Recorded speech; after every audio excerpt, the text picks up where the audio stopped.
9 കണ്ടതിന് ശേഷം ആദ്യമായിട്ടാണ് കാണുന്നത്. ഇപ്പോഴാണ് കാണുന്നത്. അന്ന് കൃപ തിയേറ്ററിൽ കണ്ടതാണ്.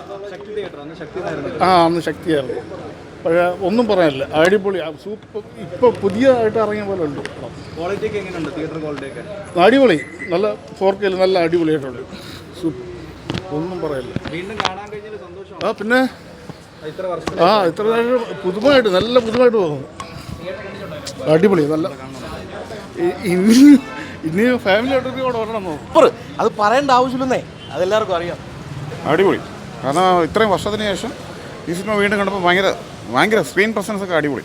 കിട്ടില്ല സിനിമ.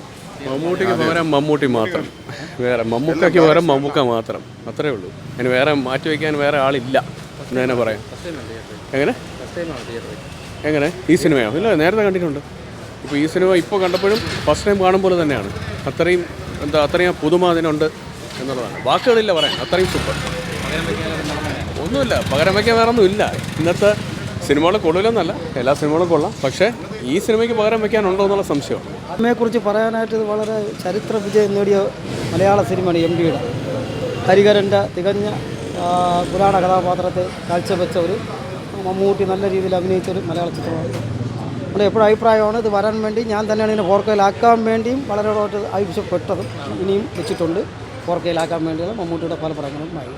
അടുത്ത ഉടനെ തന്നെ ജയൻ്റെ ഒരു പടവും പഴയതായി ക്വാളിറ്റി ആയിരുന്നു. സൗണ്ട് കിടില, സൂപ്പറാണ്.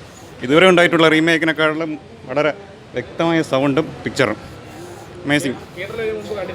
തിയേറ്ററിൽ കണ്ടിട്ടില്ല, പണ്ട് ബ്ലാക്ക് ആൻഡ് വൈറ്റിൽ കണ്ട ഓർമ്മയേ ഉള്ളൂ. അതിന് ശേഷം ഇപ്പോഴാണ് കാണുന്നത്. കൊള്ളാം, 4K കൊള്ളാം. ഇതുവരെ ഞാൻ കണ്ട സ്ഫടികത്തിനെക്കാളും കൊള്ളാം. സ്ഫടികം ആവനാഴിയിലെയൊക്കെ 4Kയെക്കാളും വളരെ നല്ല എഫക്റ്റീവാണ്.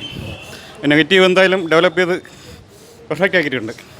ഇതുവരെ ഉണ്ടായിട്ടുള്ള റിലീസിൽ better quality of picture, video, sound ക്വാളിറ്റിയും വളരെ നന്നായിട്ടുണ്ട്.